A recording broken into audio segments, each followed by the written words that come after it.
So Matt, you were member of the QMJHL champion 2 years ago. Now you're a member of the first 55 Cup here in Trois-Rivières. What's your feeling after this 5-0 win against your biggest rival?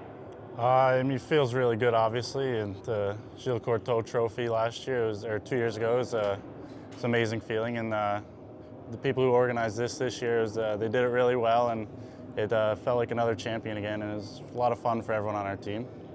Was it important not just to get that trophy tonight, but when you look at the scoreboard at the end of the third period, Jan doesn't have a shutout yet in his career. How important was it for you guys defensively to close the door and to make sure that Jan gets his first shutout on this kind of championship win?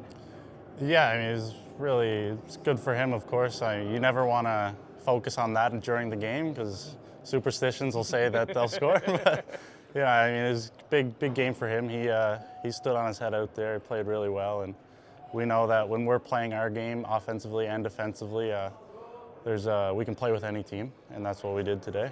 We had the impression at one point that they tried to dominate the physicality of the game. And how do you feel that you guys responded during that game? That it didn't look like it shook you all that much during that game.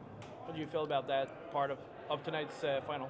Yeah, they can be a physical team out there, and I know we always battle. We battle as hard as we can all the time. So I don't think it really affects us during the game, but it brings more excitement to the game, honestly, and it's fun. It's fun out there.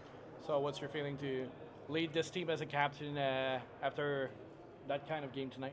Oh, it's always a good feeling, especially as the captain of this team, getting the first Coupe de la 5-on-5.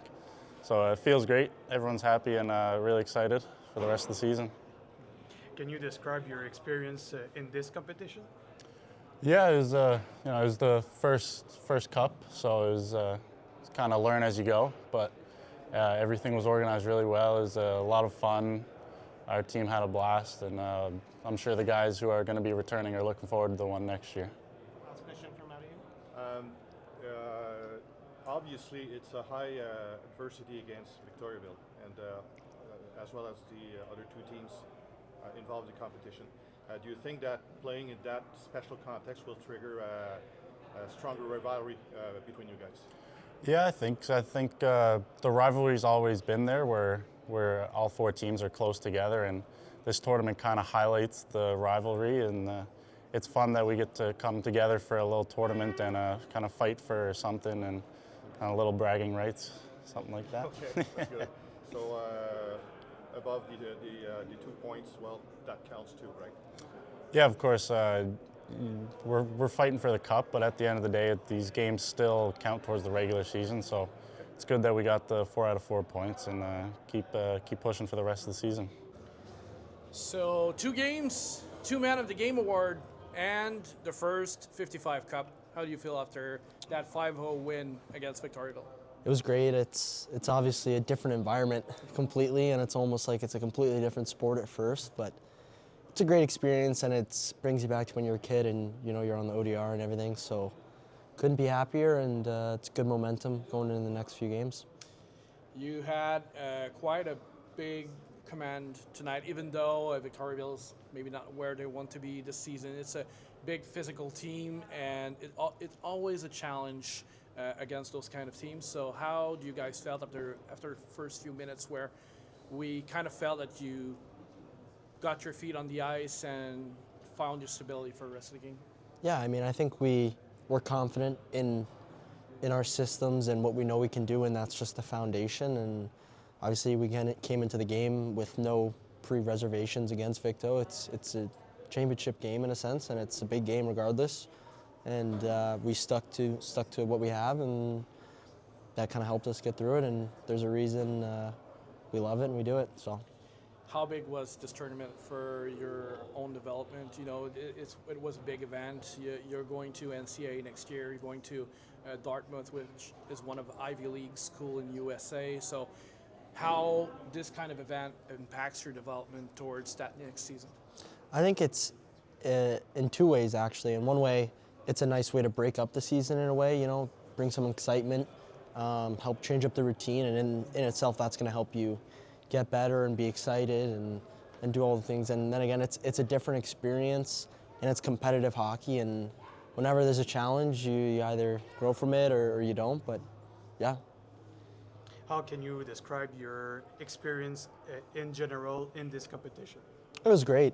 Aside from it being really, really cold on Thursday, a little bit ridiculous, it was good. I mean, wasn't too cold today. It was a lot of people doing a lot of work to make it happen, a lot of different steps, and it was fun. It was a great experience, but it was still competitive, and it was still very important to us. It's back to kind of normal as soon as this week, or you guys are going back playing against Shawinigan Thursday. So how do you approach that switch from that big event back to the business as usual kind of games? I think we kind of tried to come into these games as if it was business as usual, to be honest. You don't want to make it too big, and that can affect kind of the way you play. But then again, naturally, like, it is different. I think it'd be nice to get on some normal ice again. The ice was different, but I think we're just going to keep doing what we're doing and go into it with the same mindset every day and go from there. Okay. You talked about how cold it was last Thursday, right? Yes. Okay. So how the conditions like how much of an influence the conditions had on your game, like as yourself and as for the team? I think it's just there's an adjustment period. I think when you first get out there, you kind of have that moment where you're like, oh, all right, wow, it's very cold. I think we had a lot of resources at our disposal to help with the cold and stuff, and I think, yeah, it's a factor, but in the end, like, you go out there, you just play, and you deal with it regardless because you have no choice, and it's just an adjustment period, and it was a challenge, but we knew it, and it was just a fun little thing. Big difference for execution, maybe? I think the ice, perhaps, like you said, the conditions, like we had between the second and third period, they had some ice problems. Just goes to show. I think maybe you got to simplify the game a bit, not as many moves and stuff, just because the ice is not as good. But you still, all the values stay the same, all the systems stay the same, and you kind of make it work.